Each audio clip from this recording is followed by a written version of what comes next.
All right, let's dive into the NBA trade deadline. Because this year, it feels different. We're not just talking about players swapping jerseys. We're talking about the end of dynasties, massive gambles that could reshape the league, and maybe, just maybe, a last chance for a fallen superstar. So yeah, let's get into it. And we're going to start with a quote that's just chilling, especially if you're a Warriors fan. That's Draymond Green, the heart and soul of that team, pretty much preparing to say goodbye. You can just feel the weight in those words. The stakes are incredibly high, and believe me, this is just the beginning of the drama we're unpacking. So here's what we're breaking down today. 3 huge storylines that could change everything. First up, the blockbuster Harden trade that's already sending shockwaves. Then we have to ask the question, is the Warriors dynasty actually crumbling? And finally, we'll look at Ja Morant and what could be his last shot at redemption. Okay, let's start with the one that's already a done deal. A move that has absolutely turned the Eastern Conference on its head. Yep, you heard that right. James Harden is officially a Cleveland Cavalier. This one kind of came out of nowhere. The Clippers shipped the 11-time All-Star to the Cavs, and in return, they got a super talented young point guard, Darius Garland, and a future second-rounder. This is your classic win-now move versus build-for-the-future move. And this is where you really see the 2 different mindsets. The Cavs, they're pushing all their chips in. They're betting that a 36-year-old James Harden can bring them a championship, like, right now. The Clippers, though, they're looking down the road. They get a 26-year-old All-Star in Garland who they can build around for the next decade. That 10-year age difference, man, it says everything. So you're probably wondering, why now? Why so sudden? Well, it really boils down to one simple thing: money. See, Harden's deal for next year wasn't guaranteed, and he wanted that long-term security, a big, new contract. The Clippers just weren't ready to make that kind of commitment. So Harden basically gave them an ultimatum. Either you pay me or you trade me. And if you want to see the immediate impact, just look at what happened in Vegas. It's crazy. Before this trade, Cleveland's odds to win the East were plus 500. Afterwards, they shot up to plus 340. And their title odds got slashed almost in half, going from 22-1 all the way down to 13-1. The people who know, they think this is a huge deal. But, okay, how does this actually look on the court? Well, the good news is he's a massive offensive upgrade. He's going to take a ton of pressure off Donovan Mitchell. And he's a genius at making big guys like Evan Mobley look even better. But there's always a but, right? Both he and Mitchell need the ball in their hands. And we can't ignore Harden's history of coming up short in the playoffs. It's a huge risk, but man, the reward could be massive. So it all comes down to this one question. Is this the move? Did the Cavaliers just leapfrog everyone else in a conference that's totally up for grabs? All right, let's pivot.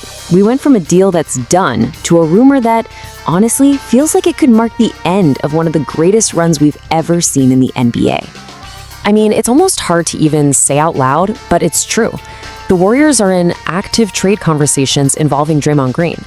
People are calling it a conscious uncoupling, this idea that after 4 championships and a decade of just total dominance, it might be time for everyone to move on. Okay, so how could this possibly happen? Well, buckle up, because it's like a game of 4D chess. First, the Warriors would have to send Draymond to the Bucks, probably in some massive package for Giannis. Then, Draymond would have to let it be known that he has 0 interest in staying in Milwaukee. That would force the Bucks to trade him again. And the most likely destination in that scenario? You guessed it, the Lakers. It's a total long shot, but it's a real possibility. And you can't ignore the human side of this. A trade to the Lakers would put Draymond on the same team as his longtime friend and business partner, LeBron James. I mean, think about it. They went from being these bitter rivals in the finals to being close friends. Them teaming up would completely change the NBA landscape. Which leads us to the ultimate what if. Let's just say all those dominoes fall perfectly. What do the Lakers become? You add Draymond's defensive genius, his playmaking, his basketball IQ, and let's be real, his intense personality. How does that change everything for LeBron and that team? Okay, for our final story, we're shifting to a player whose future is maybe the biggest question mark in the entire league. This is a story about a second chance, and it might just be the last chance for a guy who seemed destined for greatness. So, to really understand what's going on with Ja Morant, you have to look at what the Grizzlies are doing. And what they're doing is a full-on teardown. They just traded away their other young star, Jaren Jackson Jr., in this huge 8-player deal. The message couldn't be clearer. They are burning it to the ground and starting over. And this number, this is everything. $300 million. That is how much money in future salaries the Grizzlies have cleared off their books with their recent moves. That kind of financial freedom completely changes the game when you're talking about a potential Ja Morant trade. So what does all this mean? Well, because they're not strapped for cash, Memphis isn't pressured to get some massive haul for him. And frankly, with all the off-court problems, Ja's trade value is at an all-time low.